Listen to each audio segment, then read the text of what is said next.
Nagapati si Mr. Elmer Foro, lead convener sang No to PUV Face-Out Coalition Panay, nga mangin maduluman ang bus damlag sang transport cooperatives.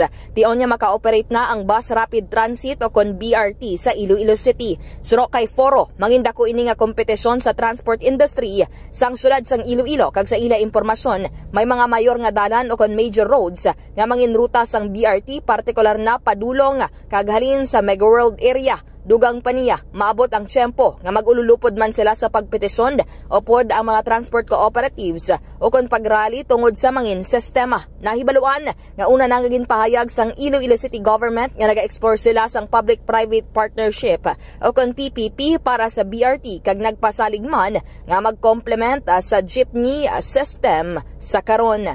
Yari ang kabahin sang payag ni Mr. Foro. Nga nabaton nga ipatuman din sa syudad sang Iloilo ang bus rapid transit.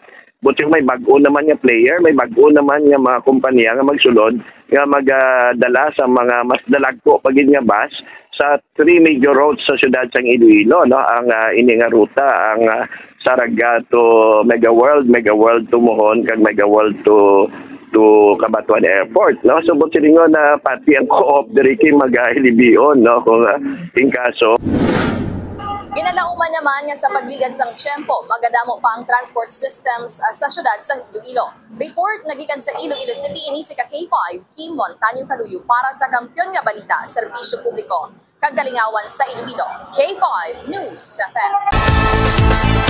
Ang ining balita ang ginadulong sa inyo sang DTX Coffee Mix. Himo sa natural nga sangka pareho sang amarkuso, chia seeds, sugared cane extract powder. DTX Coffee Mix. Nakakapi ka na, naka-detox ka pa. DTX Coffee Mix. Mabakal sa mga butika.